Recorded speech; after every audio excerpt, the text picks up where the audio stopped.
At 1:28 in the morning on March 26, 2024, the massive cargo vessel MV Dolly began navigating out of the port of Baltimore.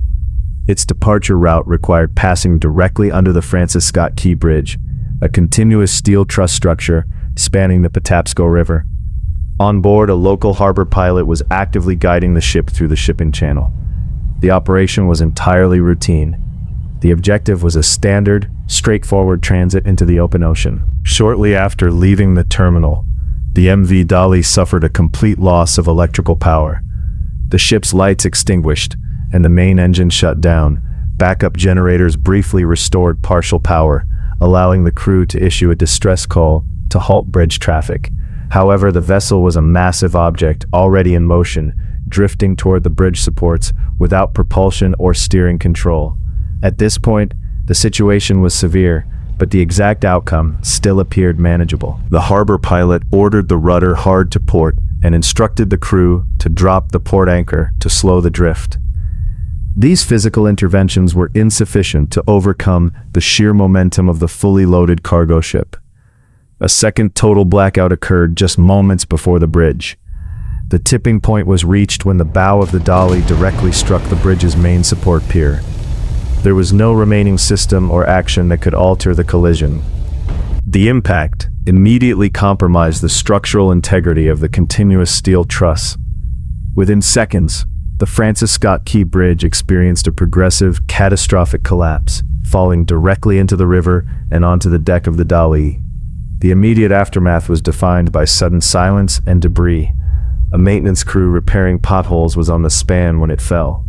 6 workers lost their lives in the water, while the ship's crew remained unharmed aboard the disabled vessel. The investigation quickly focused on the ship's electrical power distribution systems and maintenance records. The financial implications are immense, triggering complex maritime liability laws and potentially the largest marine insurance payout in history, covering both structure replacement and supply chain disruption. The collapse highlighted the vulnerability of aging infrastructure, lacking adequate pier protection against modern, heavier vessels. But this wasn't the only case where a localized mechanical failure led to a massive systemic disaster. At 11 o'clock at night, on September 26, 2002, the passenger ferry MV Lajula was navigating the Atlantic Ocean off the coast of Gambia. The vessel was a government-operated roll-on, roll-off ferry designed for coastal transport. Its route was a standard, scheduled run connecting the southern region of Casamance to the capital city of Dakar. The crew was executing a routine transit, expecting to arrive the following morning. The operational plan was standard, and the ship proceeded steadily through the darkness. The primary anomaly was weight distribution. Designed to carry a maximum of 536 passengers, the Lajula had nearly 2,000 people on board. Many passengers and their cargo were situated on the upper decks, significantly raising the ship's center of gravity. As the vessel moved further north, it encountered deteriorating weather conditions and increasing wind speeds from an approaching squall. At this point, despite the heavy load and rougher seas, the transit still appeared manageable to the operators. The storm intensified rapidly, bringing heavy rain and gale-force winds.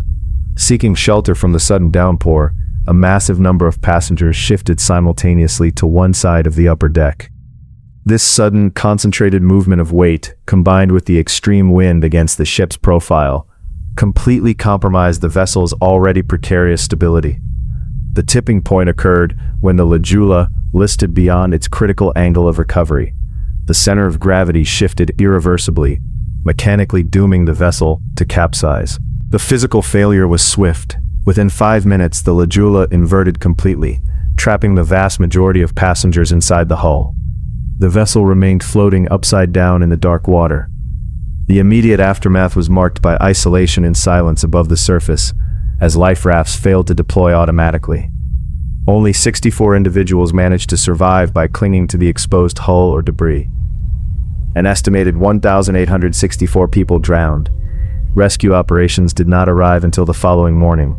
The investigation revealed profound regulatory failure. The Lajula was operating without proper licensing, possessed structural defects, and lacked functioning emergency equipment. The disaster exposed severe deficiencies in state oversight and maritime law enforcement, as military operators routinely bypassed basic safety protocols regarding capacity limits. The massive loss of life forced international reevaluations of domestic ferry regulations and compliance oversight,